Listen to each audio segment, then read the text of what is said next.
Welcome to the Ranch and Table Podcast, where we discuss all things related to our Texas ranch and our Ranch to Table restaurant located in downtown Rockwall.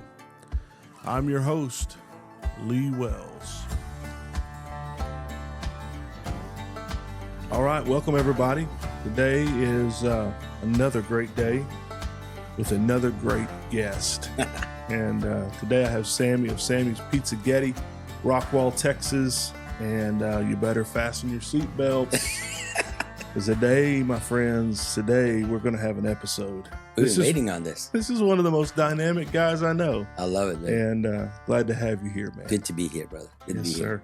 Thanks for saying yes. Hey, I'd do anything to spend some time with you. Man, I felt like I had to twist your arm a little bit. You kept trying to want to back out. I just didn't want to embarrass you. Oh, never. I'm so glad you're here, really. I think people on the listening side will be interested to hear what you have to say and your take on things. You have really been a force, and you've been a very, very positive impact in a lot of ways. And I want to talk about some of that today and kind of get into some of that. But before we get into that, I want you to just take a minute and introduce yourself, kind of talk about who you are and how we know each other. And well, I'm Samee. So moved to Rockwall about 2001. I came to this country about 1982. Couldn't speak any English. So my dad, obviously I'm from Iran. Okay. So Middle East, knowing the way it was right after the war, everything. So schools were closed, universities were closed. So my dad didn't see any future for us. So he sold everything and we had to escape the country. So we came here legally. Yeah. And as a student, and then we came and just how old were got you? our green card. I was 14 years old. Wow. My younger brother was 6 years old. Okay. So trying to explain to my younger brother why at 1 o'clock in the morning we're in the middle of nowhere walking to go to the next country. So we did. We came and we went to France. My cousin lives there, so we stayed with him until we were able to legally attain visa to come here and start processing getting to school and going to school. And then when I got here, I couldn't speak English. The only thing I knew how to say was I don't speak English, so people don't talk to me. And then so then we started working, and I started working in restaurant business and fell in love with it. And my brothers, one of them, my older brother, he's a teacher now. He's been a teacher for 20-some years. What does he teach? He's a head soccer coach at Pierce High School. Okay. Sean D, Coach D. He's probably my role model. Yeah. Grew up in a family, loved my dad, but he had his addictions. So, but I forgave him a long time. I love him to death. I'd do anything for him. Absolutely. But yeah, so, my brother was we were very close. So at the age of 12, he was already here. So when we came here, we were able to stay with him, and then he enrolled me in school. And is he older than you? Yes, 2 years. Okay. He likes it because everybody thinks he's younger, so he likes that. But yeah, so you started working in restaurants, and then tell me how you got a hold of the restaurant you have now. So I worked in a restaurant for about 30 years. So I'm 57 now, so it was 11 years ago, 46, 45. So I worked at Applebee's for a long time, and then I was at Agave down at the harbor, bar managing. And anyway, so just from play Carrabba's, and I have a lot of 5-star restaurant, just working some. Start baking. I work in bakeries as well when I was a kid. When I was 18, I worked in a French bakery. So I knew how to make chocolate mousse cakes and things like that. So I started learning. I love cooking, and I love learning. So, but praise God, I got fired out of my last job, and me and the owner didn't see eye to eye. So they, May 1st came around, and his partner, God bless him, I like him, but he came and he goes, hey man, he making me fire you. I was like, all right, it is what it is. Yeah. So that was a pretty low part of my life. You had 46, you've been working in a restaurant. I was part of about 3 or 4 restaurants that they were very much brought them out from nothing. And they were, like Agave was number 3rd highest liquor sales in Rockwall County. It's like we brought that in and just like we're part of pretty amazing turnarounds, but all for someone else. Right. So once that happened, I told Molly, I said, I'm done. So I need to find my own place. So, but we did paycheck to paycheck. She was a teacher. I was a bartender. It's like, so how do we do that? And so we started looking for investors. Had a lot of guys with a lot of money. Nobody wanted to get in. Everybody's like, restaurant business, man. I don't know. Oh, yeah. And then I told them I was going to Pizzaghetti. It was a definite no. Yeah. Because it was an existing restaurant for years. It was an existing restaurant. Yeah, I was losing money every day. Yeah, it was bleeding. How long had they been here? Oh, I mean, Pizzaghetti had been around for over back in 70s or 80s. Oh, okay. So 2 brothers owned them. And then great guys, believe it or not. I know this only got not much time here, but I met them when I worked at a place called Café de France. They sat on my table and they said, we own Pizzaghetti. They tried to hire me. Never forget them. And this is back in 80s. So what they did after a while, they had 3 locations. They sold this one to one of their waitresses. And she was with them her whole life and they sold it. Her and her sister ran it for a while. And a lot of people, they remember them. They were great ladies. I got to meet them. Very, very nice ladies. And then there was another guy that had a customer in there that he bought it. Never been in a restaurant business, but, he took over. Oh. And then he had it for about 4 years. Couldn't make a go of it. And that's when I came in. So after that fiasco at Agave, we walked in there, and one of my friends was like, hey, let's hang out or whatever, just worry about me if I'm okay, mentally, whatever, at that point where I was at. It's pretty dark side, because you're thinking, okay, what am I going to do now? And so we went in this place and said, yeah, this place is up for sale. Why don't you get this? The whole night we were there was like 3 people in there, literally. And I was like, yeah, it's like I was hungry. I was ready, So I start banging on some doors, asking some for some investment, whatever. And to this day, I always give him the credit. I had a friend named Kyle. He's married to Megan. Megan and I worked together, bartend together. So I called her and I said, hey, I'm about to get displaced. What I get, can you come help me out? So I'm rounding troops of the people I know, people I trust.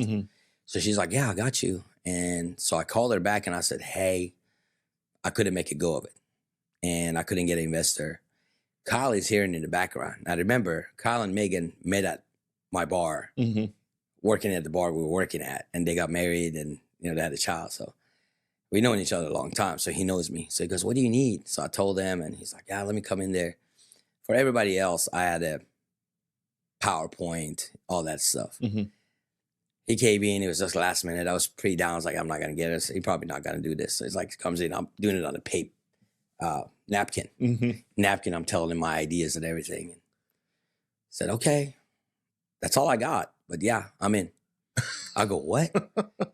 Are you serious? He goes, yeah. And I never forget the day that we signed, he told me, he goes, hey, Samee, this is everything I got, because he was with L3. So when he goes out of on mission or whatever he goes, that's his nest is. So just in case, God forbid, something happened to him, he gave Megan everything and kids, he had to you to start. He said, here you go. Here it is. Just don't mess it up. Wow. I got you. And I was so anyway, cut the story short. That's how I got in. We got in. And the thing was, there's a lot of personal stuff that goes behind it, but it was really meant to be. I had a lot of opportunities earlier in life, but didn't pan out. And I was really mad about it. And that's why I'm a firm believer on God's plan. I'm a firm believer on what's meant to be. Nothing happens in coincidence. I can give you story after story after story in my life that has happened, that at the time when it happened, I fought it. And, I don't even know if Molly wants me to share this, but earlier that year, before I got fired in January or February, we lost a baby. So she was going through a really hard time. We were going through a really hard time about that. And I remember when this happened in May, Molly's like, something kind of happened with June 12th. And I'm like, you're crazy. What do you mean? What's going to happen June 12th? It's like being 15 already. It's like, I haven't found anybody and I've been trying, right? We signed that contract. I'm sorry, June 11th. We signed that contract at 5 p.m., signed June 11th, when I took over the restaurant. Wow. So I get in the car and I tell Molly, I go, okay, you got to tell me. How'd you come up with that date? Mm-hmm. That was a baby's due date. Mm. Wow. So That's amazing. So I absolutely believe, you know, everything happens in life for a reason. Talk about a confirmation, right? You have no idea. Yeah. I can give you so many stories. I get it. So you got in there and started turning it around. You had to so when we get in there, day before we got in there, me and Molly sitting over there, and we kind of like, you know, sizing it out. Hey, what do we want to do? What's going on? You know, sizing some of the people they work there, Mm-hmm. you know, just sitting at the bar and see how they, you know, how honest, whatever, you know how it is. Mm-hmm. So they didn't know. It was like this 2 days before. Like I said, the entire night, there's like 3 people in the bar or in a restaurant side. We went for lunch. It was like 2 tables the entire lunch. So Molly's like, are you sure about this? And I go, yeah, I got this. Don't worry about it. So I knew the pizza was good. Mm-hmm. You know, I just didn't like some of the steps. Like I just want a more fresh approach to the steps. Mm-hmm. But the reason they had those steps because they didn't do much of a business. Mm-hmm. Right. So once you increase the business, then you can do more fresh approach to it. Mm-hmm. So we roll it as you order. You know, we don't pre-roll. We don't, you know, everything is done fresh. Mm-hmm. So that's what we did. Yeah. So we changed that. And then the other side of the menu, everything was out of the box. So I want to change that. Mm-hmm. Alfredo's fresh, sauce is fresh. I worked obviously 30 years earlier, 20 years earlier before my bartending. I would work in the kitchen. So I had a lot of ideas about some of my own food I want to do. I love French food. I mean, I love Italian food, but I love French sauces. Mm-hmm. So I wanted something like a French flair into it with the sauces and everything. Mm-hmm. So for the first 3 months, I was in the kitchen. Molly had the front, I had the kitchen, and I was just creating dishes, changing. I remember I had a talk with the staff when I walked in the first day. I said, I don't want to fire anybody. Y'all can come along. But if you stand there tell me that nothing can be changed, then we got a problem. Yeah. Be open for the change. Yeah. And then when I get in there, I'm going to change. I'm going to turn this place upside down because I waited 35 years for this. Yeah. How many stayed with you? Everyone except for 2. Okay. Yeah. So they stayed with me and they worked it out. A couple of them left throughout the changes because it was just too much. Yeah. Because they had it easy. You know, the place wasn't doing any business. Stood around, got paid. It's an easy job. Yeah. Yeah. But once we got busy, work got harder. Changed. You know? Their changed. Whole thing changed. Yeah. Everything making it fresh instead of getting the Alfredo out of the box. You got to make it fresh, homemade. So yeah. So I knew that was the part of it, and I brought some people with me. Mm-hmm. So it worked out well. Mm-hmm. Man, that's an awesome story. I think about how we got our restaurant together, and I was real similar. I didn't ask for any investors. I just got a chance to work a deal, you know, and the ladies that had the restaurant there before we got there, they had called me and said, we're going to retire. Do you want to do this and do your concept? I told them about my concept. They tried my beef, and we sat down, and pretty much everything that I needed to happen happened. Crazy. It was like I wrote the deal and they said, okay. And I was like, okay. I mean, if it's yes, it's yes. Yeah. And so we went to work. We let them finish out, you know, on their terms and close on their terms. Gave them some weeks to shut it down and leave, you know, gracefully or on their terms. And then we set a date for when we were going to come start changing, and we took off from there. But I still remember the day you opened. Yeah. I remember. It's like, oh, yeah, there's a burger place. I go, yeah, I opened up. And I go, yeah, he has a ranch. It's going straight to the thing, cut the middleman, and just ranch to the table, basically. Right. And I was like, he's ever done any restaurant business before? He goes, no, I don't think so. And I'm like, oh, good luck. It's like, obviously, you did great. So, well, I knew you before I got into the business. So I had been eating with you for years. And well, we've been there almost 5.5 years, and you've been there, you say 11? 11. So I've been with you right after 6 years, right after you took it over. Because what year was that you opened? Well, when I heard it, I didn't know who it was. Yeah. And then after I knew who it was, I go, oh, I know Lee. Yeah. It was a funny story. I was sitting in, right after we opened, we were sitting in your restaurant, And I heard, you know, that corner booth over there in your pasture kitchen in that corner, I heard some ladies say something about Wells and burger. And I just, you know how your ears tune to your own name. Yep. It's tuned to burger. Of course, Yeah. we had only been open maybe a couple of months. Yeah. Well, me being the dumb new guy, I stood up and went over there. I said, did I hear... I didn't know if it was positive or negative. I didn't know if they were running me down or whatever. I said, did I hear Wells and burgers? And they're like, yeah, you did. How'd you hear that? I'm like, because I'm Wells and I do burgers. God, I love it. And so we had it. That's why we get along. That's something I would do. Yeah, I know it. Well, here's the other thing that you don't know. I don't think I've ever told you, but as I would come into your restaurant, I used to watch how you handled customers and how you touch tables and how you interact. And I told my wife, and I don't know if I've ever said this on a podcast or in public, but I said to my wife, I said, if I can handle customers like Samee does, then we have a shot at being successful. True story. When people talk about Samee, I say that's the guy that I strive to be when I'm walking through my restaurant. You're too kind, sir. No, I'm telling the truth. I'm not. That's a true story. Because there was such a dynamic way of appreciating. And I think a lot of times restaurants fail not because their food's bad or service is bad or prices are too high, or the things that we say. Yeah. I think they just don't care enough. And there's one thing that everybody knows about Samee is he cares. A little too much sometimes. Well, it's a blessing and a curse. Yeah. And they say the same about me because we really do care. Yeah. About who comes in, how they're dealt with, and how they're handled, and how their food comes out. We really are grateful that they're there, and I think that's something that's that X factor or however you would call it for success is when you really care. It's not necessarily even communicated with words. It's more of a heart. It's more of an expression. Passion, Yeah, and people can feel it more than they can hear it or see it. Because when you see somebody walking to tables and talking to people and hugging people when they come in the door, it's communicated without words. Some people say they care.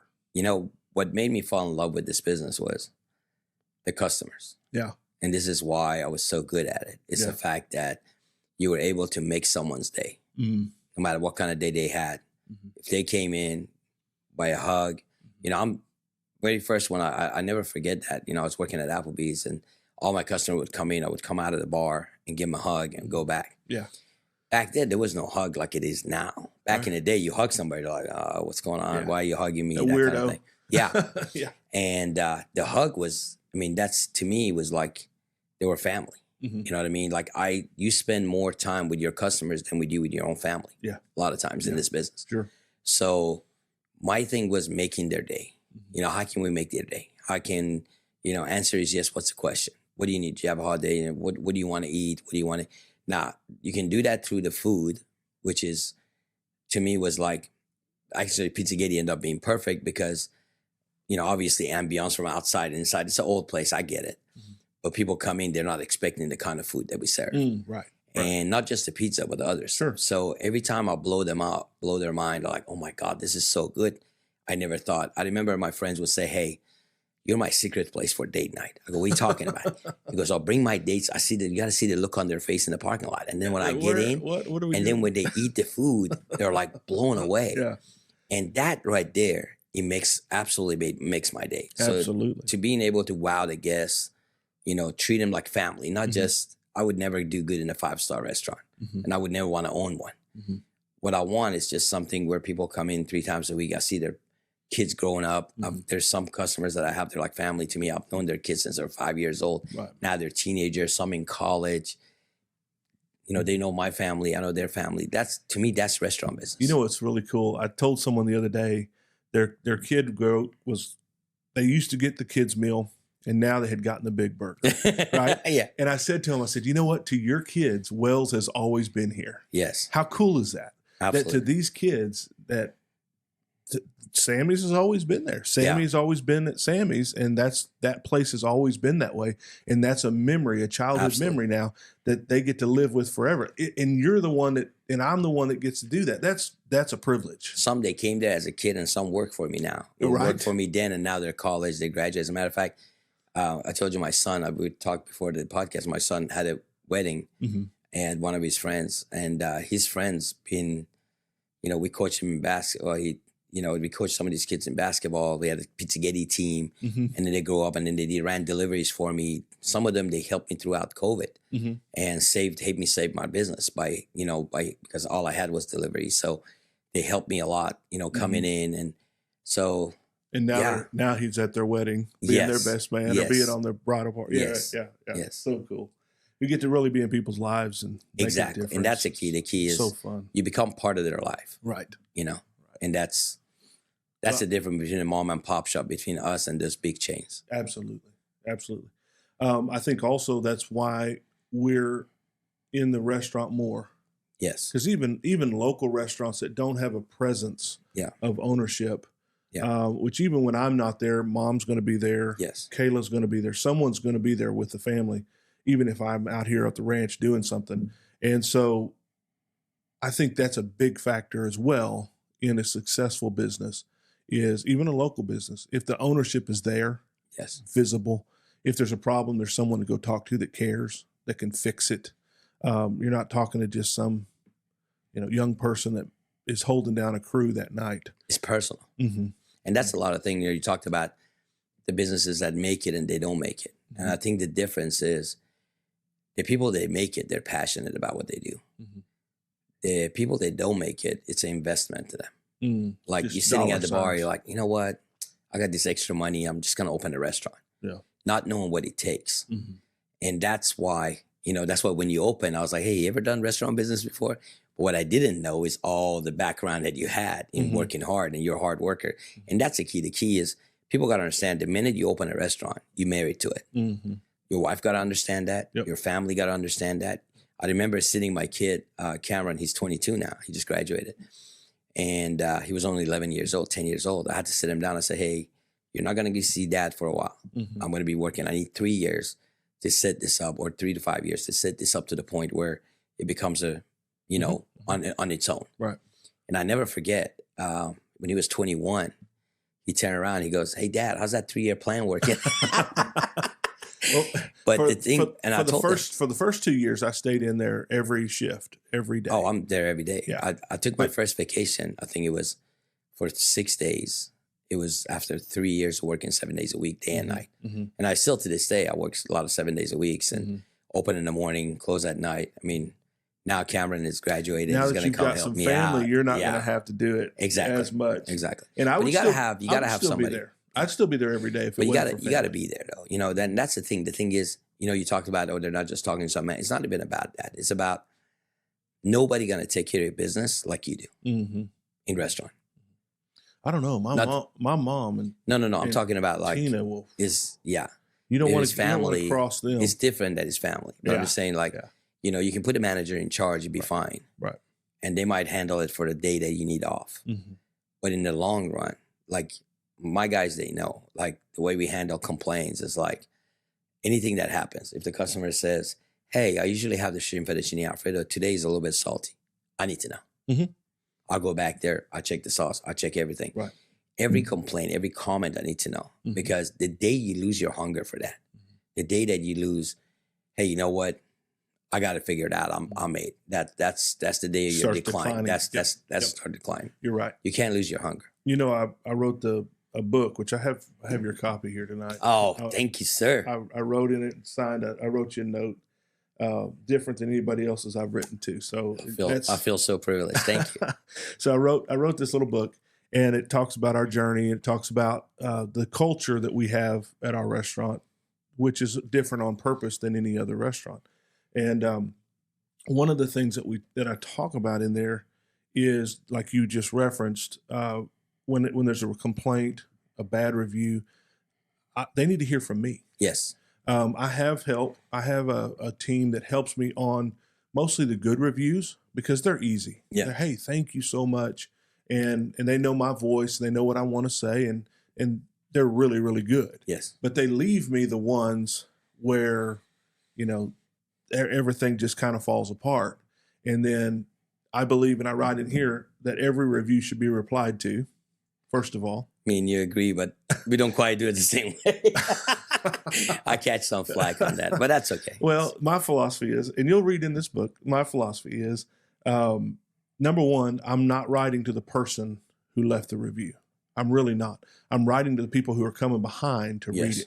And if I'm too much of a jerk to the guy who was a jerk to me, then it makes me look like, it puts me in a position where they may or may not come to me and try me. Yeah. If I can be gracious and say, hey, we get it, we make mistakes, sorry about that, and I correct things that are not right. I had a review yesterday. He said, I think the ranch had a green tint to it. I think it was bad. I said, no, it's jalapeno cilantro ranch. It's green and it's delicious.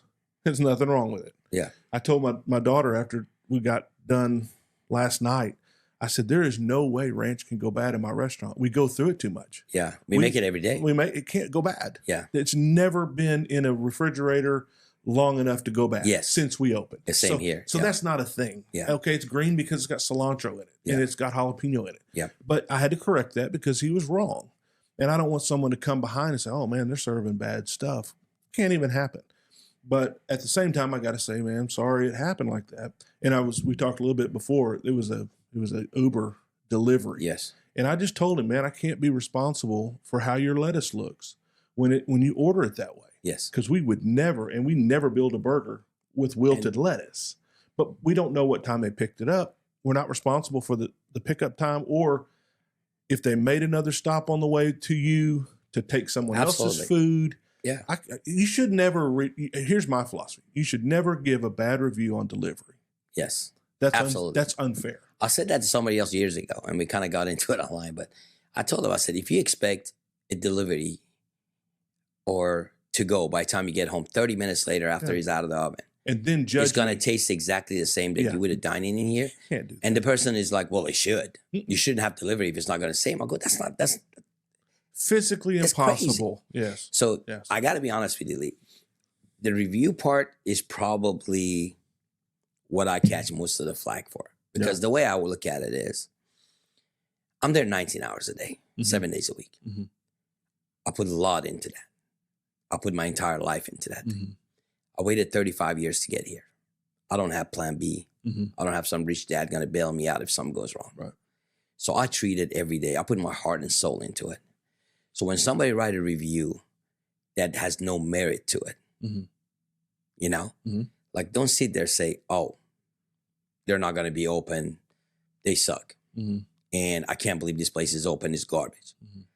A place that is garbage wouldn't increase their sales by 500% since the guy took over. Right. It wouldn't be around for 11 years. You wouldn't have near the 5-star reviews you have. So I'm the guy that sits there and I just tell him, I said, no, you know, good luck. Wish you well. And my wife takes me and goes, get off the phone. Stop replying to these. I get it. That's probably, I don't have much regrets in life, but it's probably one of my weaknesses is having too much passion. And if sometimes when you're too much passion at your own fault, you kind of like get in there. And there are times where I replied, not getting like hours of going back and forth with this guy. It's like, if the guy comes in, we had a review, the guy comes in and he was offended by my shirt, our new uniform, Faith Over Fear uniform. And obviously, you know, as we talked about it, this uniform means the world to me. That's what saved me through COVID. It's not just a message. It's something to remind me what I've been through and something that got me through what I'm going through. I had to wear that every day to remind myself, you got to have faith, because I couldn't know where next week was coming from. Right. So he comes in, no problem with the food. He sees the uniform, turns around and walk out. I'm good with that. You know, if you feel like this is going to offend you or have some triggers, then go ahead. Plenty of other places to eat. I'm proud of my faith. I'm good with this. Sure. And he went on to writing a review and commenting on every other review. So so guys like that, I have no problem getting in there and letting them know what's up. And that you're right. There's some people, they look at that, they go, if the owner is like that, I don't want to eat there. I get it. I lose some business because of it. I get it. But I can't change. I am who I am. You know what I mean? I think that we can all change. I don't mean like that. We want to. I don't mean like that. I don't know if I want to change Right. that passion. That's what it is, I guess. I get it. I really do. I backspace a lot. So my hat's off to you. I want to be like you when it comes to that.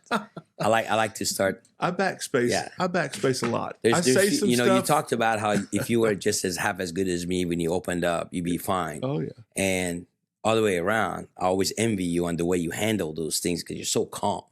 And I'm like, man, I got to hang out. That's why when you told me, hey, let's go sit down, as long as I get to hang out with you, maybe some that rub off on me, that would be amazing. Well, the way I do that is I try to not picture myself answering that guy.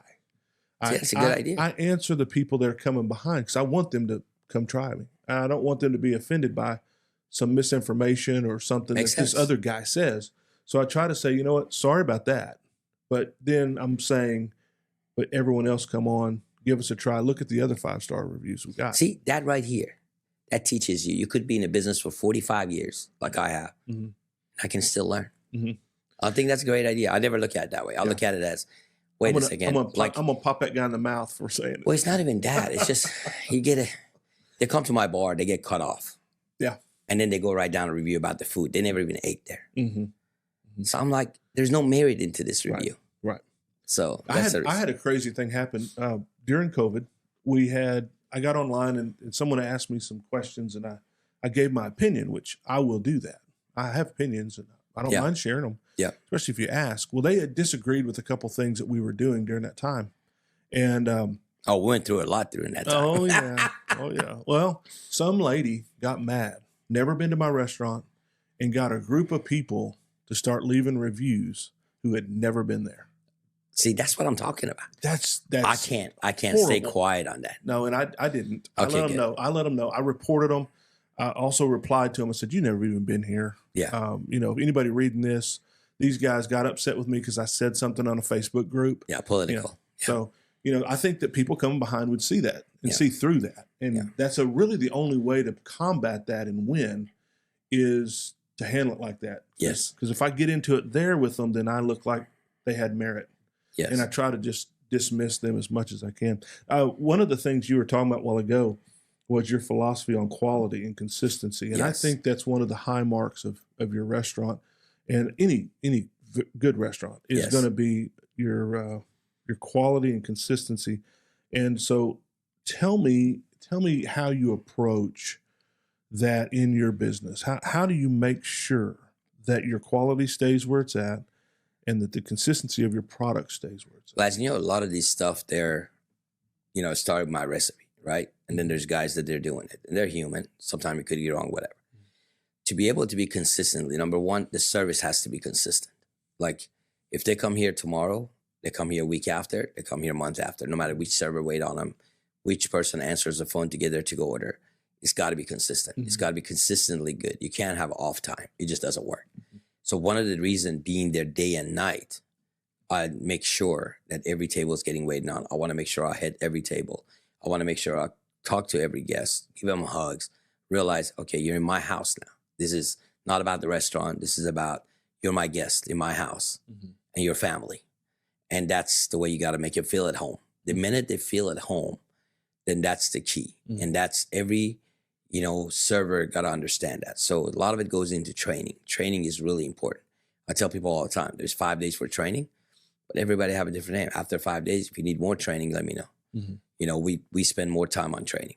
If I feel like they came out of training, they're still not right. They're still not doing the things right. There is, I was a corporate trainer for one of the big companies where I opened the stores.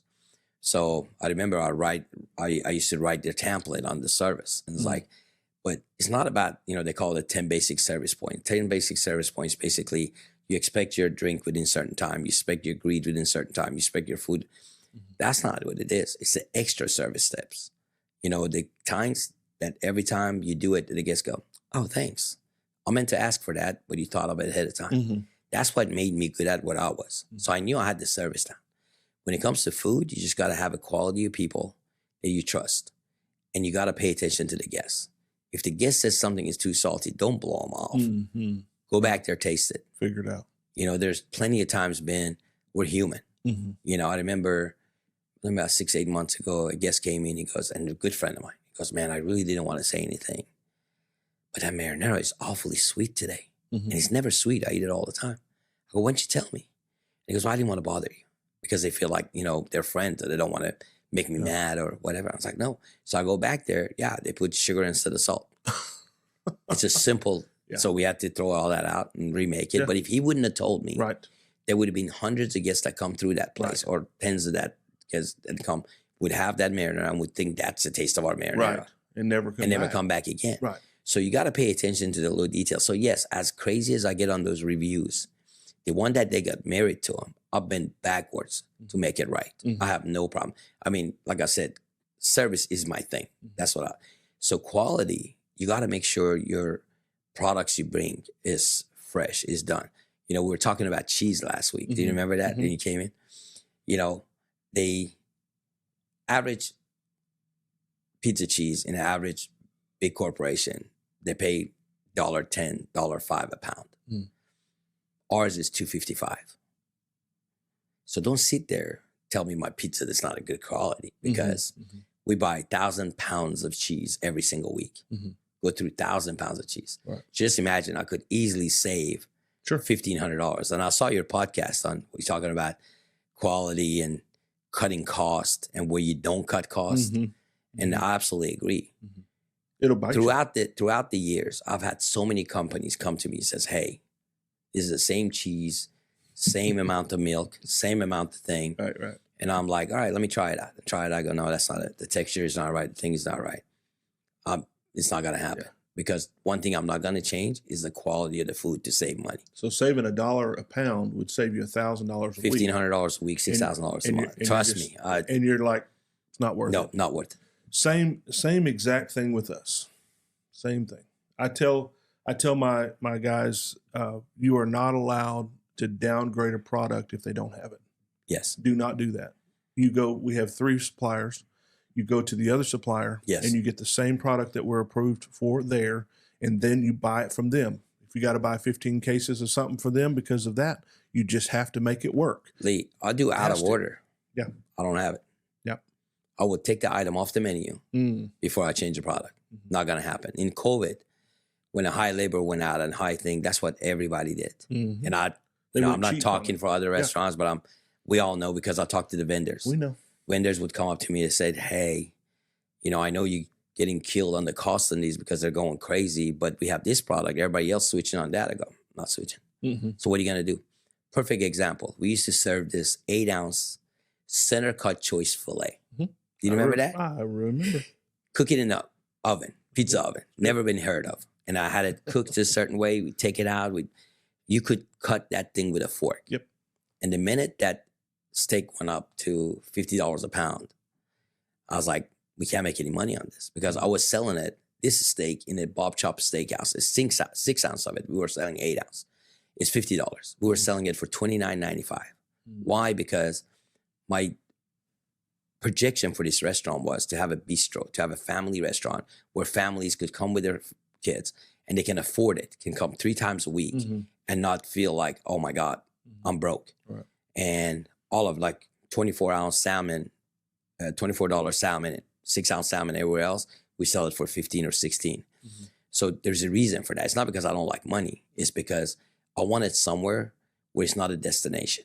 Mm-hmm. I want it somewhere where, hey, let's go home. Right. We either eat at home, we eat at Samee's. And that's, you know, I see my customer 2-3 times a week. We have 80% repeated guests. Mm-hmm. And that's what I wanted. So the minute that filet became too expensive for me to serve, instead of switching and serving a different kind of steak, or doubling your price, or doubling my price, I just said, you know what, I can't do that. Just take it off. Because me and you both know McDonald's can sell a $10 burger. Nobody would say nothing. Mm-hmm. The minute we raise our price by 50 cents. Yep.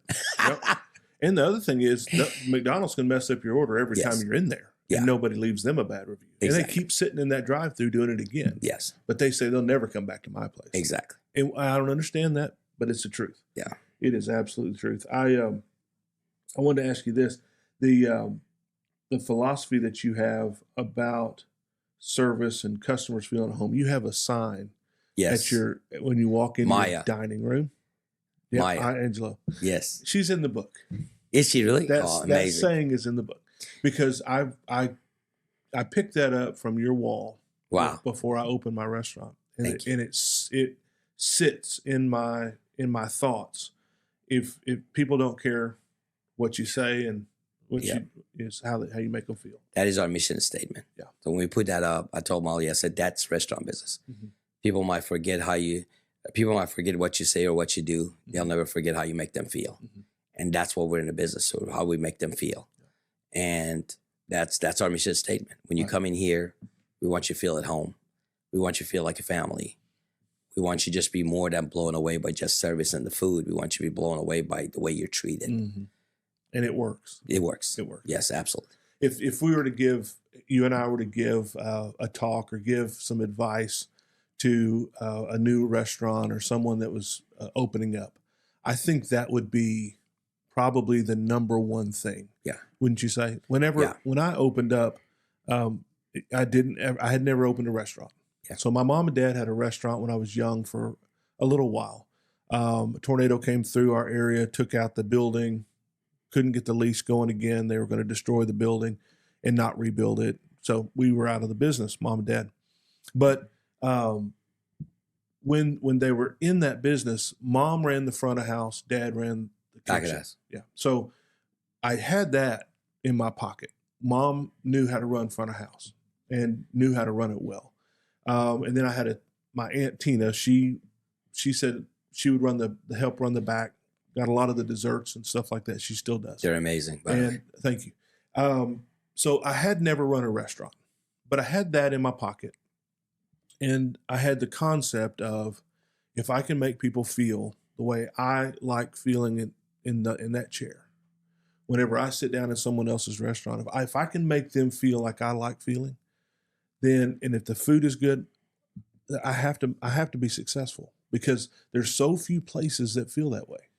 There's so few places like your place. Beginning to when we opened, obviously I want to train every server myself, mm-hmm. because I wanted, I didn't have my own crew yet. So I remember, every time I train people, I say, when you're waiting on the table, it's not about what do they want. If you were sitting there, what would you need? Mm-hmm. If they get a glass of wine, grab them a glass of water. If they get a coffee, automatic regular water.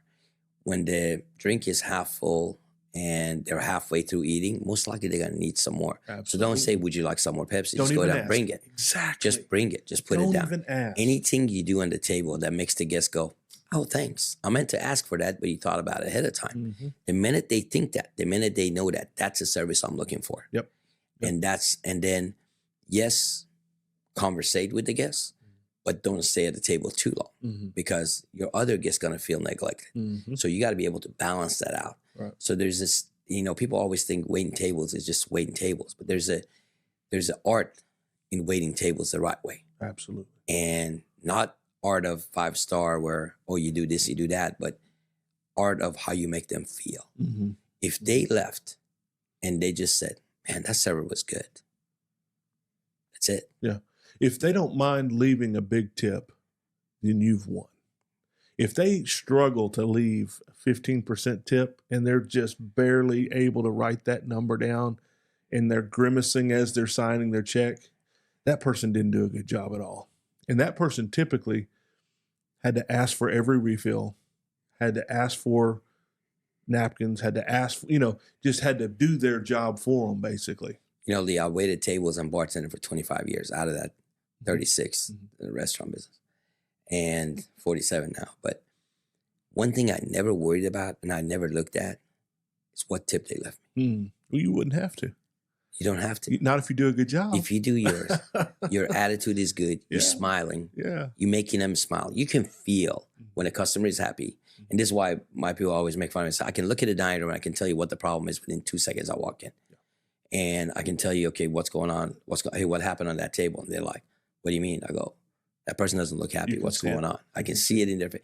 So you feel, when you're waiting on them, there is an exchange of energy. Mm-hmm. You feel, when you did good and you knew when you did credit. There's no reason to look at that tip. Mm-hmm. You got what you deserved. Right. And if you did well, yes, it's there. And another thing, I didn't look at it because some people it's part of it life. They don't live tip, or they weren't brought up that way that they know what tip's all about or what they should leave tip. The minute you look at that bad tip, if you did a great job in there, guess what? Now you just ruined your day. Now you're like, oh, rest of the day, guess what? I don't care who you are. It's going to affect how you're going to treat your next guest. And then you don't want to wait on those people when they come back in. And then, yeah. And that's why I don't look at it. Yeah. And that's why I always look at it. It balances out. End of the night, I could tell you what I made, what I didn't make. Yeah. What I made on each table, people always tell me, hey, what did so-and-so leave us? I have no idea. And another thing I didn't do, I never asked my guests what they do. Like to this day, I have like friends that I was like, oh my God, I didn't know you do that. Let's go ahead and do it. Because Samee, we know each other for 20 years. I go, yeah, but I never bother to ask because I didn't want them ever think about the service that they're getting from me has anything to do with their class, where they at, or what they do for a living. How much money they or have. how much money they have. I didn't care about that. Yeah. I never ask them. I never ask them what they do unless they told me. Yeah. And that was the thing. Yeah, I always made sure those things to me, I wanted to make sure my connection with my guests was absolutely personal. Mm-hmm. And I'm there because I enjoy waiting on them. I'm there to make their day. I'm there to turn their day around with either the food or the service or anything I can do. Mm-hmm. You know, when I was in my area days, I used to have Sam I Am written in here. Mm-hmm. And all the kids, they used to love Sam I Am. So kids were my favorite. So when we came to Pizzaghetti, you know, it was like, I want to make sure I made that. This is a family restaurant. Mm-hmm. The kids will come in. I'll never forget, on 2 weeks into it, there's a couple of ladies, they were trying to have a quiet conversation. And one of the kids was playing with the door, something on the floor and moving around a little bit. It's their kids. Mm-hmm. And he came up and goes, you need to do something about that. I go, no, Starbucks is right down the road. They wanted you to discipline someone else's kid so not they could happening. talk. Not as a father, you better not tell me how to. Me neither. You know, I said, and that kid is not doing anything, not bothering you. Yeah. And I get it, you want to have a quiet conversation, but this is a family restaurant. Yeah. This is not a place. So this is not a 5-star restaurant where you can have a quiet corner. This is a family restaurant. Mm-hmm. I take a lot of pride in serving those kids, mm-hmm. giving them, I want them next time to ask them, hey, where do you want to eat? I want them to say, let's go see Samee. Yep. And to me, that would make my day. Right.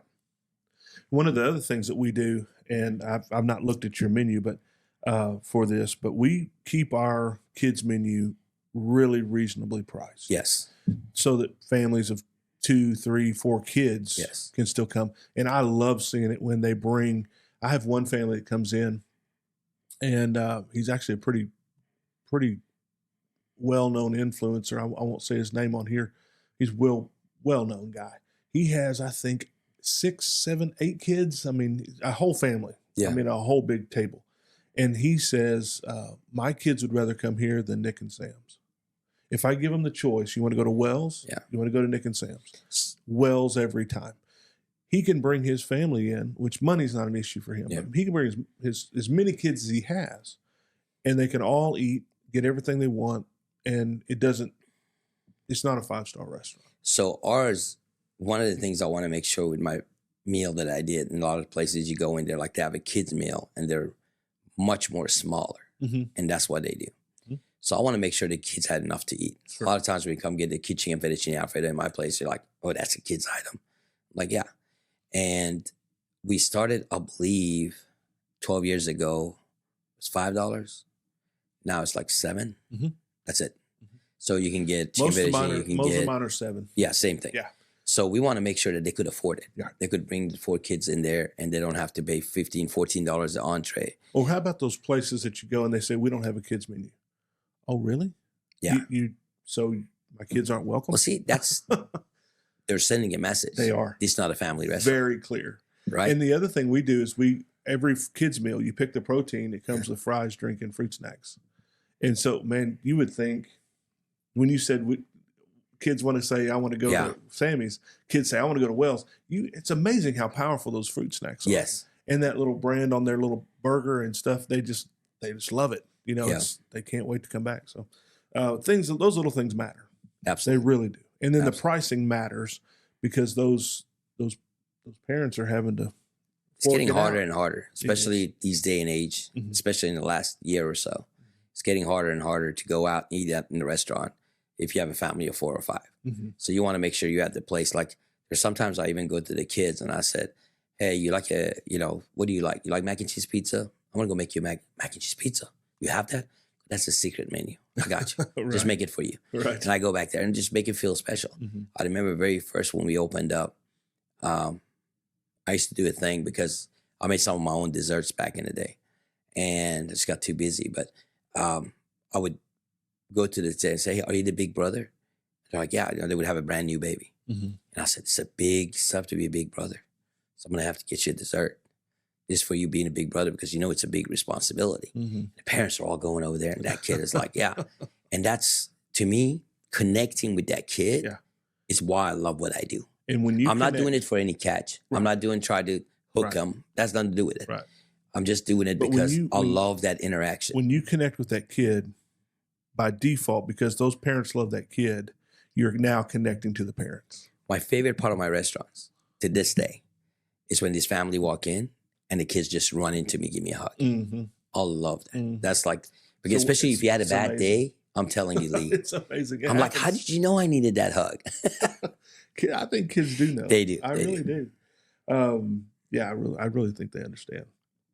We have a couple more things I want to talk about before we get into the big event, the big duel. What's the big event? The rapid fire. Oh, that rapid fire. I'm ready for you on that. Yeah, I'm ready. I'm ready for you. Any big future developments, or y'all just going to keep staying true to what you're doing? Lee, Wells, you'd be happy to know. You'd be the first place I'm going to mention this. Okay. So you should be honored. Let's talk about it. So, and I didn't know, I was driving down here. I didn't know if I want to say it because I'm a firm believer that things happen in my head a lot. And then I like to be able to process it, have a plan, and then tell you, this is the plan. You don't want to look like you didn't know what you were saying. And exactly. And I didn't know. Yeah, so I don't know. But one of the things that when Cameron graduated, he was in finance and business and finance major, and he had a job offer, very lucrative job offer, and to go with that finance route. And me and him were sitting down, and I told him, I said, hey, Dad, I have built this for past 12 years. It's a pretty well-oiled machine, and it's a pretty good, brand. And we were branding it. So you can go work for that company, 20 years. At the end of the day, everybody want to be their own boss. You want to have your own business. You want to have your whatever. And if this is already here, and God forbid, hopefully I'll leave forever, but in a long time, but everybody got to go someday. So when it does, it's something that you can take over and you can do. But also at this age, for me to grow, it's going to take a lot more than it did 20 years ago. I'm not the same man anymore as far as economy's different and all that. So if you come along, then it's something that we could definitely think about. But I don't want to sit here and push you to it. This is just tell you that you have two options. It's there. Yeah. So totally up to you. He thought about it. He came back, and I love that kid to that, and I love all my kids to that. But he came back and he goes, I'm in. I want to come on board. I want to grow. I want to grow it. And I think, we have it. But main thing I want to do, because I want to give you some time off. Because I've seen the way you've worked, and I just want to be there for you. Give you some time off. Right there. And then when you have time off, you can go out there and look for second locations and whatever. And I want to do that one with you. Yeah. But I have some ideas. So what's your ideas? So you start telling me, and the way he's looking at it is it's exciting for me, because just to watch him excited, not just, okay, I graduated, I start a job next week, but he's actually understand. He's coming in here. I'm going to take a lot of his, because, me and you both know I'm old school, and there's a lot of new ways doing things that that makes sense. That I still write checks. So, what I mean? That's like, that's who I am. But yeah, so I'm excited. So yeah, there's definitely, once it gets settled here, we're thinking about maybe growing. Good. So definitely. That is exciting. It is. That's amazing. I'm pretty excited. Yeah. I tell you. But first thing first, though, I got to make him a little mini Samee.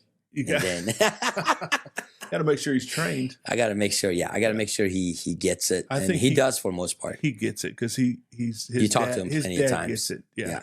He gets it. Yeah, he came out. He's watched you for 11 years. He was he's one of the reasons I survived the COVID. Him, Molly, when COVID happened, things got bad. People just left, and and I was bad. pretty much on my back. And he came from college. He came home for a year and a half during the COVID for about good 6, 8 months. Yeah, about a year and a half. He started doing online classes, and he was at the restaurant 5 to 6 days a week. I think that's when he clicked for him what this is all about and how, how much work you went into it and how much, you just don't want to, you want to leave a legacy. So he got it then, I think. But the minute he did that, during that year and a half, the work ethics that he put in and how much he helped and how much he did, I realized that he can do this. Yeah. That's why I knew he was capable. Isn't that a cool feeling when you watch your kids in some ways be better than you? Absolute best. Isn't that amazing? That's right. It's amazing. Just to give you a little. So the other day, something happened. And I told him, I said, hey, send a mass text. Tell the employees, this is not acceptable. This is how we're going to do this from now on. And if this happened, this is what I'm going to do. I was in one of those things because I just saw a little wrong turn. And I just want to correct it. So he goes, all right, give me the phone. So he gave him the phone and he got the mass text. He puts it in. And I read it and I go, yeah, I think you should do the text from now on. We might have employees left after this text. You're much better at this. Yeah, our kids are too much passion. That's my problem. Our kids are amazing. You have amazing kids. I've got a couple amazing kids. You do, and it's so fun when they want to be involved with what you're doing.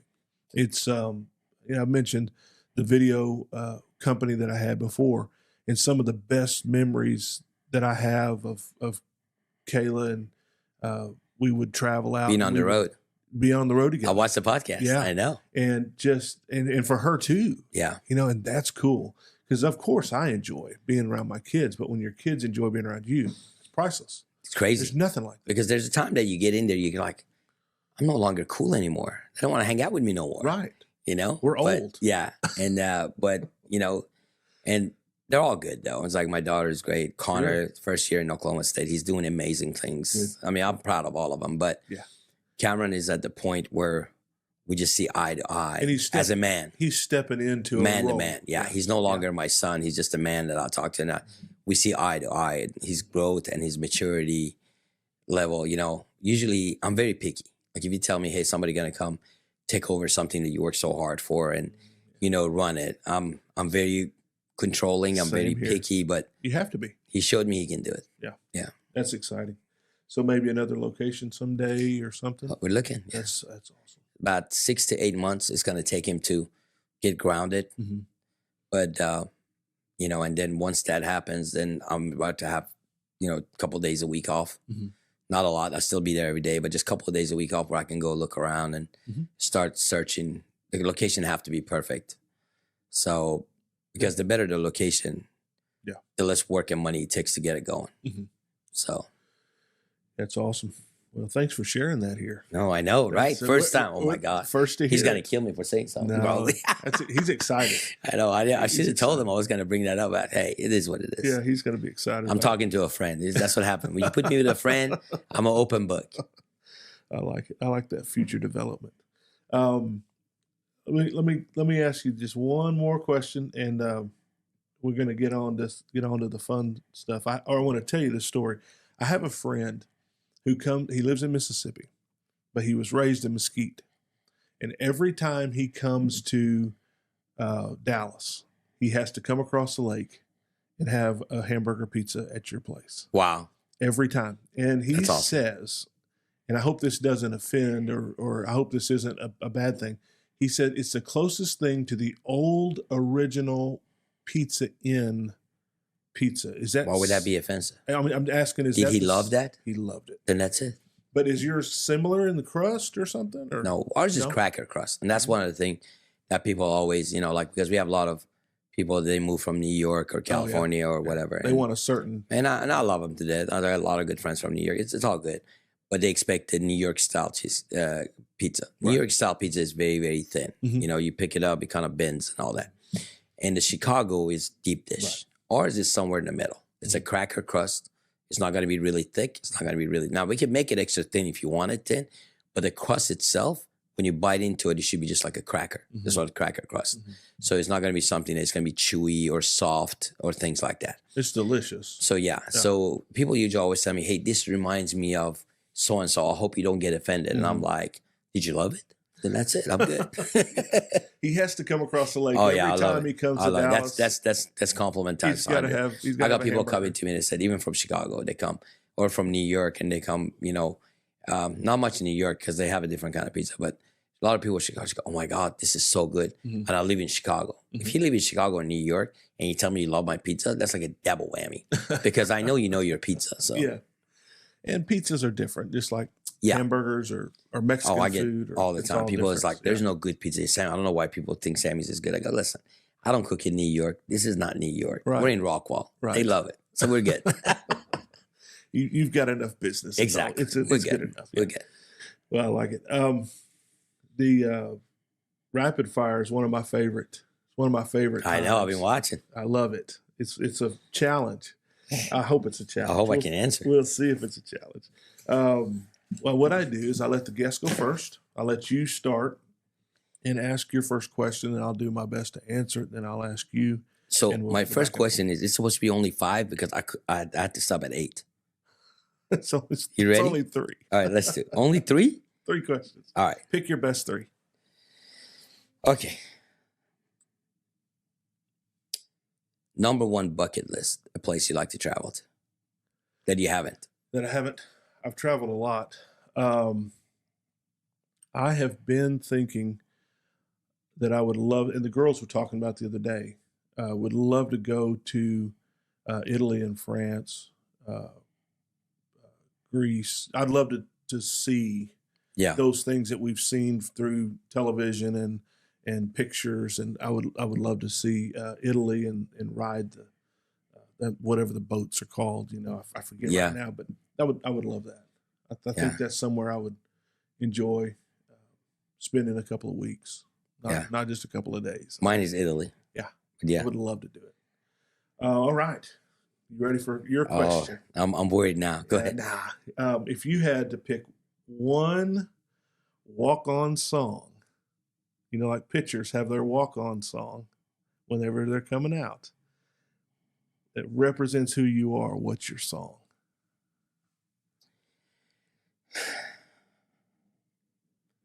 God, I don't know if that's going to be pump up enough for him to walk out to, but my favorite song of all time is "Did It My Way." Yeah, Frank Sinatra. Yeah. I love that, but I don't think that's going to be walk-on song. So hold on, that's not a walk-on song though. Hold on. Maybe that's a walk-off song. Yeah, right. Yeah. So that's I'm old school though. Let me see.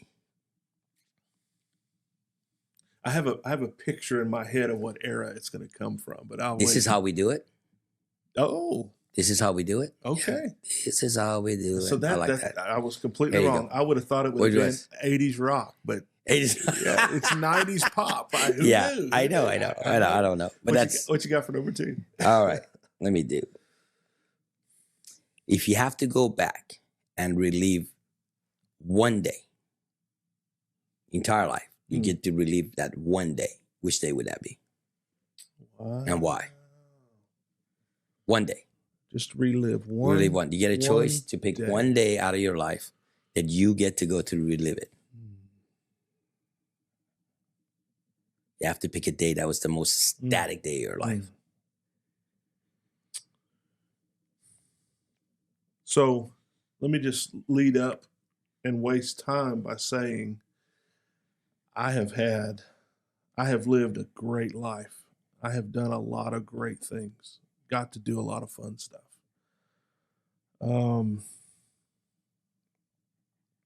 That's a hard question. Wow. That's super hard. Told you I was ready for you. You are. You're not lying. And here's the thing. I knew you would be. I was ready for you. I knew it. You don't make empty threats. I told you. I said, these guys have been taking it easy on you. I'm ready. Oh. So. While you're thinking, you want mine? Yes. I grew up, my uncle was always my role model. Because I told you my dad has some addiction. So my dad was a great personality. Like he was live at the party. So I'm as good as I am in my business because rub off my dad. Mhm. But my uncle, the way he was as a father, as a family man, as the way he, you know, articulate things, Mhm. you know, broke it down. I looked very up to him. Mhm. My uncle was in my house 2 weeks span. And before he lives in Denmark. So he went to Denmark and then he had a prostate cancer and passed away. So last time I saw him was during those 2 weeks. The very final day, I got to spend some time with him just one-on-one. Mm. It was about 3 days. I never forget that. And I just wish I could relive that day. Mm-hmm. If I knew that was the last time I see him, Mm-hmm. I would have lived it differently. So the reason that I'm having such a hard time answering that question is, of course, my dad's passed. He's gone. And I want to initially say I'd love to spend a day, which I would love to spend a day with my dad. My pastor of many years that I assisted and was his right hand for a lot of years, he passed in a motorcycle accident out there in Greenville.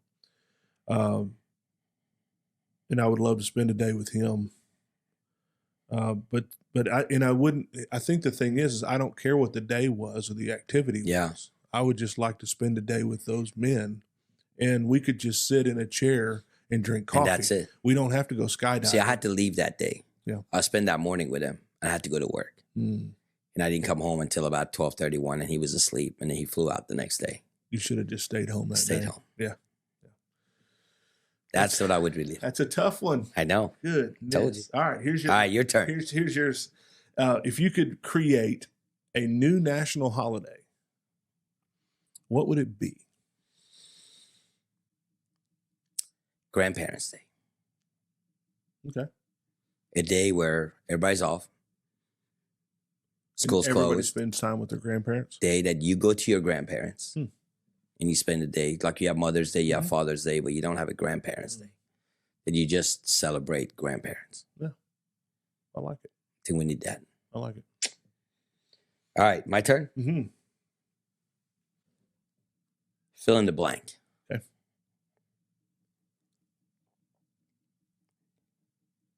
I wish it was different. Tell you something that I wish was different. I wish. Well, right now, I wish our country was different. I knew you'd say that, so I'm more Yeah. talking about your life. Yeah. So something in my life was different. Okay. Because you know our country, I know. our country's a mess, I know. and it's been taken away from us, and I wish that was different. Absolutely. Because we're so powerless to Yeah, to we do agree on anything. that. We talked about that Yeah. before, for sure. Okay, so in my life, what I wish Yes. was different. Okay. Like you have your daily life, you know what Yeah. you have a lot of accomplishments, you have a lot of thing going on for you right now. You just like, you know, every day, just if you had to change, you know, what would you wish was different? Again, I'm going to say my life is rolling pretty good. I keep waiting on it to, have a hiccup or a flat tire, but right now things are going good. I've got a great family, great kids, great wife. Business is good. Okay. As you know, I'm a pastor. And if I could pick one thing to be different, I wish that our church and reach across our community was greater. I wish that I could help more people be close to Jesus Christ than I do right now. I wish that was different. Got it. Yeah. So we just went deep right there. Told you. I told you. That's a good question. You ready? Yep. Number 3. If you could invite, this is a good one. Oh, God. If you could invite one person who's alive in the world right now to come to your restaurant and eat your food, who is it? Anyone in the world. And you get to serve them your dish and watch them enjoy it. Who you inviting?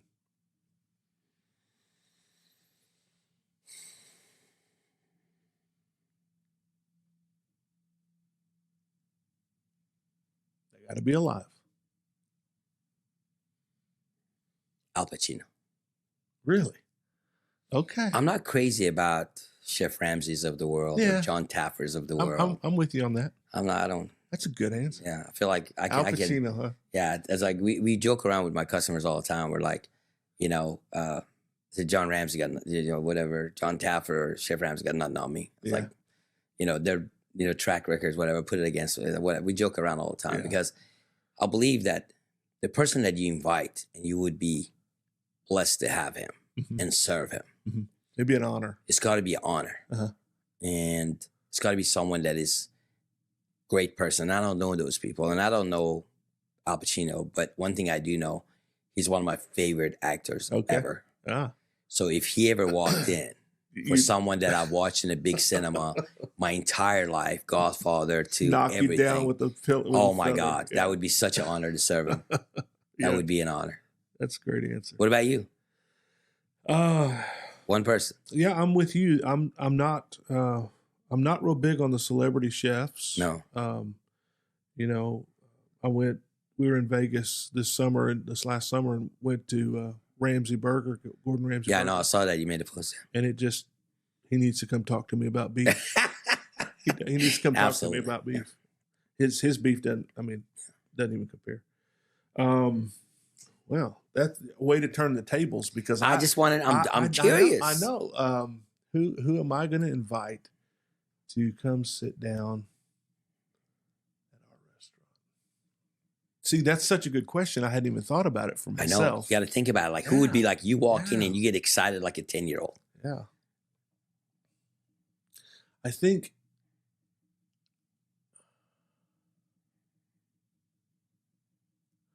See, I think if someone like Troy Aikman or Emmett Smith, one of those guys, because that's in the realm of possibility, but I don't know if it ever happened. Somebody like that, I would be really excited. Yeah, because those guys are. Grew up watching them. I grew up watching them play football, and then now they've seem like decent people. Yeah, you know, even though they're out of the league and doing their thing. Like Emmett Smith coming in and eating a burger and saying, "Man, this is good." I waited on Tony Dorsett. Yeah, and I waited on or Dirk. Like Dirk would be a cool guy to come in and have a burger. Yeah, like if somebody that's listening to this podcast could make that happen. Yeah, that would be amazing, right? Get Al for him and get like Al Dirk Pacino. for me. Oh my God, that would. If somebody called me, I could be 5 hours away. Yeah, I'll drive. And they say all night. Today 5 o'clock, Al Pacino coming for dinner. I'll start driving right there. I'm ready to go. Yeah. Yeah, that's thanks for flipping that right back on me. Yeah, no problem. This was it? I love it. I think we so. did it? I think we did it. So before we finish, I want to tell you something. Go ahead. I totally admire what you do, seriously, in there. And I didn't say yes to this because for any really, I mean, my life is an open book, and I've been in this town for so long. Everybody already know pretty much my past. Mm-hmm. But I want to come sit down with you just to get to sit down with you and just, you know, that your energy, your aroma just rubbing off on me. I'll take that. You know what I mean? Like your calmness through everything that you do. That like literally, I'm in awe. Like I go, what? He's got a podcast now? He wrote a book. I can't even get an hour off. How does he do it? You know? Yeah. And I'm like, and there's sometimes I just want to call and pick your brain out. I'm like, how are you doing this? But the fact that, you know, you never lose your cool. And that's probably one of my envy. That's what I envy about you. It's like one day I like to be like that. But in the meantime.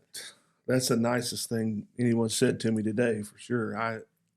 Because you know how I feel about you.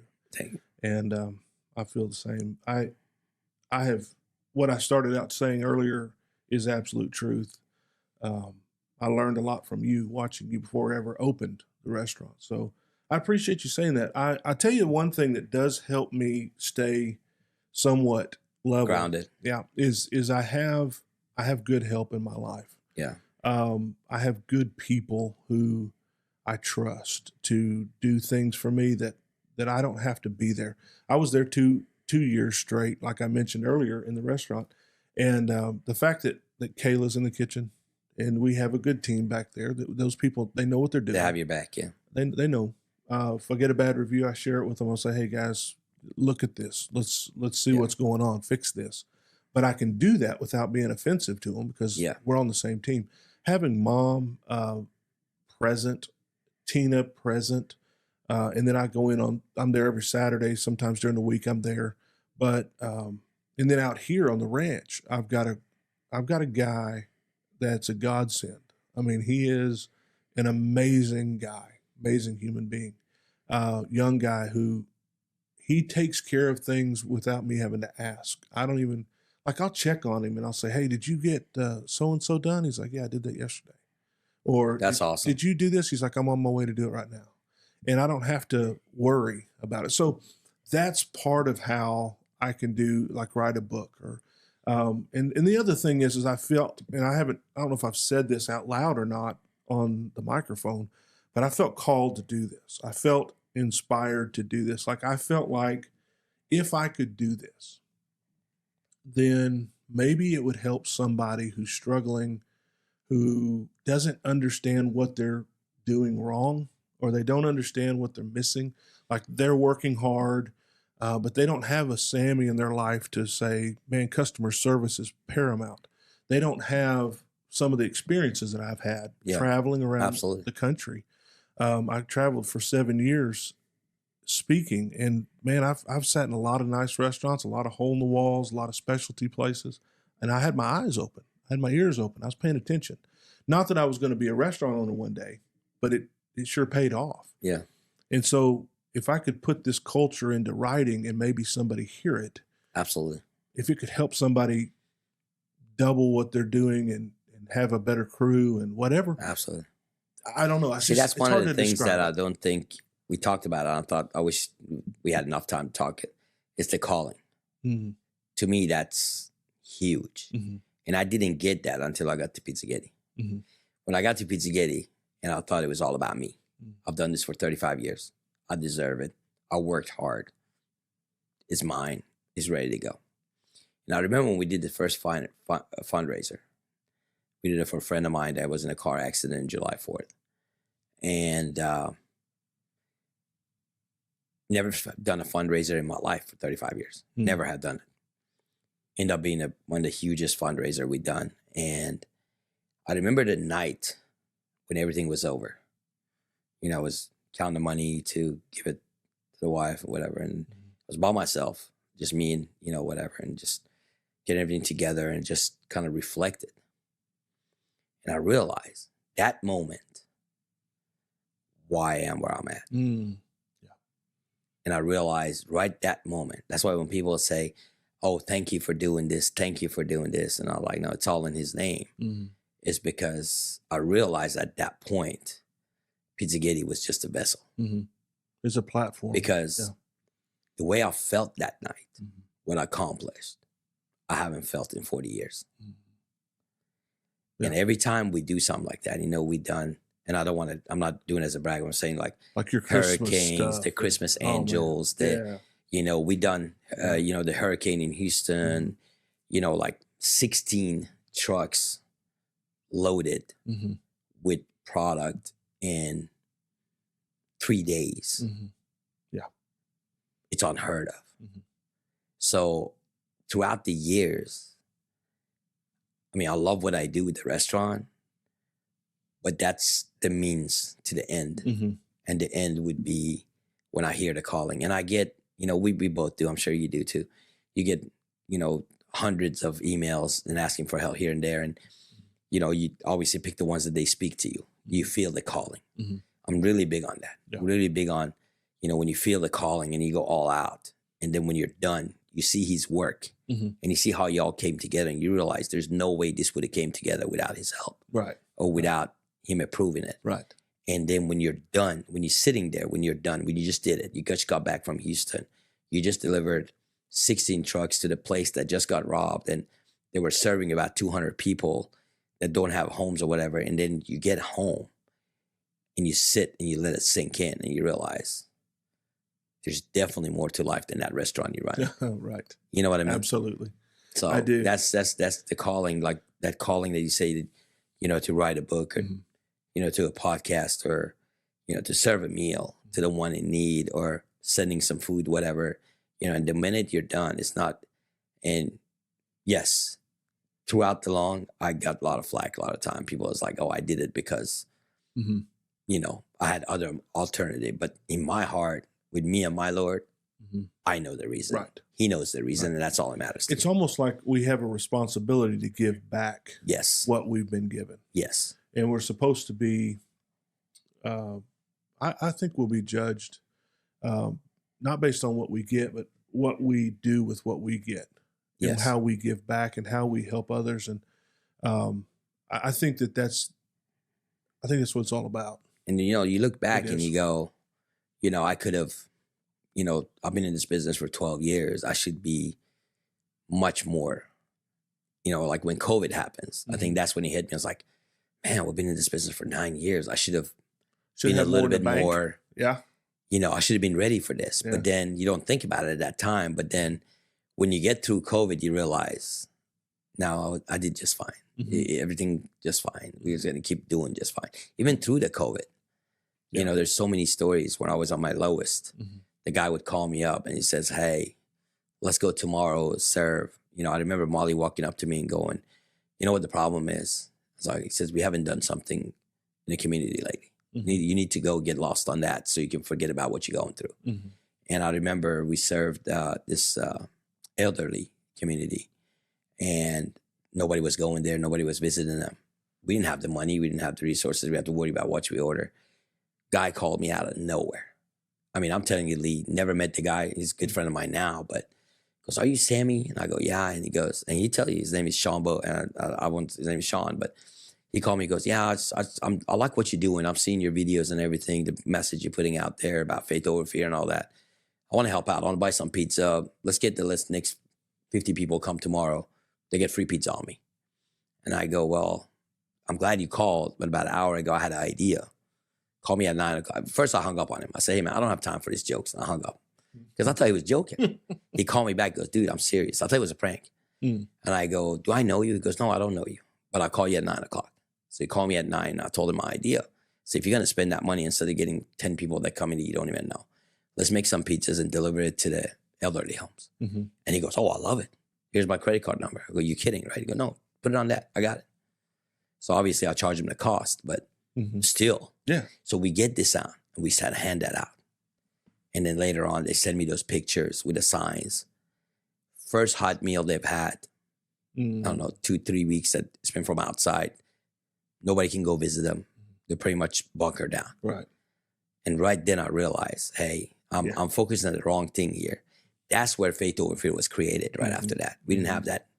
And then that's why this means so much to me. Right. And yeah, Molly was like, yeah, let's go do that. And then Lake Point Church, Sunday night, they were serving drive-thrus.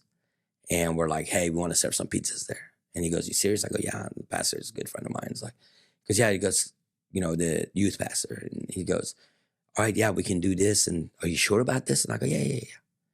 Well, nobody was supposed to know. I was like, how many cars do you have got through? He goes, I don't know, about 50, 75 cars. And I'm like, yeah, that's fine. We can do that. Well, somebody sent the email out to let everybody know Samee's serving pizza that day. So it's like 250 cars coming through. But it was the most amazing time we had. Yeah. And we did that in the middle of Sunday night. We're doing our staff came together. Knowing what we were doing, they became more charged. Mm-hmm.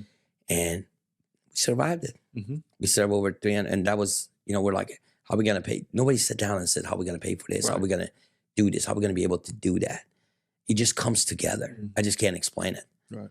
And it just works out. That's when you know. Yeah, that's when you know the calling. Exactly. When you know. Exactly. You're doing what you're supposed to be doing to help. Anyway, people. I know I took a lot of your time. No, man. See, I told it's you, great. man. It's great. I've been looking forward to this. Come hang out with Me you. too. I've been looking forward to it.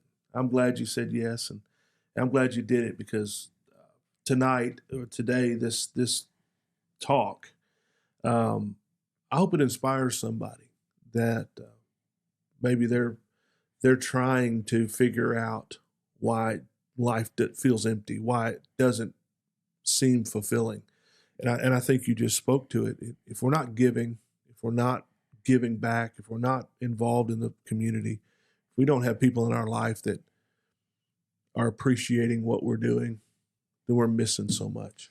And if anything they take away, if even it's not for a restaurant, if you're going through hard times, my life is not perfect. Mm-hmm. There's a lot of times that I get up and I realize recently that it's like, gee, can my plate just hold off? Mm-hmm. I got enough on it. But you just realize, go look back, because I've done that past 15 years. Look at all the times that something happened to you that you realize, oh my God, I can't believe this. When am I going to catch a break? You realize if wherever you're at today, if it wasn't for that happening, Mm-hmm. you wouldn't be where you're at. They said, I have an old saying that I always tell my kids. I said, God always give you what you want. He just never give it to you when you want it and how you want it. Mm-hmm. He always give you what you want. So he has a plan. Yeah. So you just got to trust that plan, have faith in that plan. If you're out there, you're wondering, hey, my restaurant is doing good, but I don't feel fulfilled. I really, really recommend you really look into how can I help and give back? Right. How can I give back? How can I help others? And the minute you do that, when you get that feeling when you did it, and because of what you created in your restaurant, you're able to do that. That's the vessel. That's the tool. Right. Then you get it. Right. It's good stuff, man. Really good. I think we could probably talk all night long. All night, bro. I'm telling you, I was ready for this. We could. Molly's like, what you going to say? I go, I don't have to worry about it. I'm sitting with a friend. It's going to be a She conversation. goes, are you worried about what he's going to say? No, I'm not worried. I was like, no, I'm an open book anyway, so it don't matter. Well, I appreciate it, man. Really Appreciate do. you, brother. Really do. Seriously. Thank you. Kudos to you. All you've done. Like I said, I watch your, I just told your daughter, I watch you and your daughter's episode. That's my favorite episode. Mm-hmm. There's so many things about that episode. As a family man, as a father, I had tears by the time I was done watching that. So if you guys have not watched this, listen to me. Watch the episode with him and his daughter. That's the Thanksgiving episode. We sat and talked. Is that what it is? Kayla and I, yeah, Thanksgiving. We sat and talked for a little bit, and it was one of my favorites as well. Just to get and talk to her and get to ask questions, and we had a good time. I love good to share time. answers. I love the fact that, my favorite part of her interview was what makes you come help me out. Mm. And I remember that memory she had with her grandfather. Mm. And at that moment, she decided that she's going to take every time that she can spend with you. Yeah. Right then, I broke down. As a father, that was amazing. I remember that one. That was a great story. She's a great kid. She's awesome. Well, man, I guess we're going to have to wrap it up. Wrap it up, brother. Yeah. Wrap it up. Man, I got on a podcast. Look at this. And I didn't have to jump up and down. I was calm. No, you were good. My family would be so proud of me because they thought. Because you acted right. I did. I act right. Good. I did. Because I'm hyper. I get excited. I get hyper. No, you did a great job. Well, if you don't have my book, then I got one now. You're going to. if they're listening and they don't, Yes. LeeWellsOfficial.com. You can go by and buy it there on the internet. You can come by and see me. I'll even sign it for you if you want me to. Just been an honor talking with you. Pleasure was mine, brother. Great time. Thanks for coming out to the Wells Ranch Studios and chatting, man. I got to head back to work. I know you do. Well, I'm Lee Wells on the Ranch and Table Podcast. Until next time, we say adios, farewell, goodbye, good luck, so long.